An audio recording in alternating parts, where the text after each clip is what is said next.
বাংলাদেশ জাতীয়তাবাদী যুবদলের কেন্দ্রীয় কমিটি পূর্ণাঙ্গনে মঈনুদ্দিন মোহাম্মদ শহীদুর উদ্যোগে চট্টগ্রাম যুবদলের নেতাকর্মী হলর এক স্বাগত মিছিল অনুষ্ঠিতই।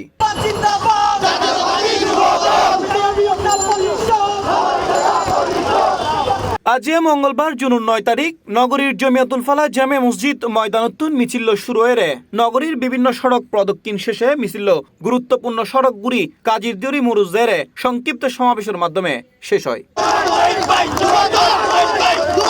এ সময় নেতা কর্মীরা তার বক্তব্যে হয়, অনেকদিন পরে আমাদের আকাঙ্ক্ষিত কমিটি ঘোষণা করায় চট্টগ্রাম মহানগর যুবদলের পক্ষ থেকে মঈনুদ্দিন মোহাম্মদ শহীদ ভাইয়ের নেতৃত্বে আজকে আমাদের এই অভিনন্দন মিছিল। পরবর্তীতে আমাদের নেতৃবৃন্দের কাছ থেকে আমরা আশা করব যাতে দ্রুত চট্টগ্রাম মহানগর যুবদলের কমিটি যাতে খুব তাড়াতাড়ি হয়ে যায় এই প্রত্যাশা রাখবো। নেতা কর্মীরা বাংলাদেশ জাতীয়তাবাদী যুবদলের পূর্ণাঙ্গ কমিটি ঘোষণা করণে যুবদলের সাংগঠনিক ও অভিভাবক বিএনপির চেয়ারম্যান তারেক রহমানের প্রতি আন্তরিক ধন্যবাদ ও কৃতজ্ঞতা জানাই। অভিনন্দন জানাই স্বাগত মিছিল হরিপাল্লায় মঈনুদ্দিন মোহাম্মদ শহীদ ভাইয়ের পক্ষ এবং চট্টগ্রাম মহানগর যুবদলের পক্ষ থেকে স্বাগত মিছিল হচ্ছে। কেন্দ্র নবগঠিত কমিটি ঘোষণার আনন্দে আজকে মঈনুদ্দিন মোহাম্মদ শহীদের নেতৃত্বে চট্টগ্রাম মহানগর যুবদল আমরা ঐক্যবদ্ধ। আমরা নবগঠিত কমিটিকে সাধুবাদ জানাই। গ্রাম 16 থানা 42 ওয়ার্ড মিলে মঈনুদ্দিন মোহাম্মদ শহীদের নেতৃত্বে যুবদলের এই চমৎকার অভিনন্দন মিছিল স্বাগতম জানাচ্ছে চট্টগ্রাম থেকে কেন্দ্রীয় কমিটিকে। পরে উৎসব মুখর ও আনন্দঘন পরিবেশে শেষ হয় উক্ত মিছিলুর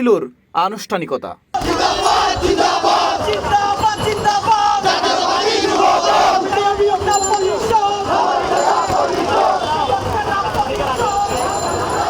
প্লাস টিভি, চট্টগ্রাম।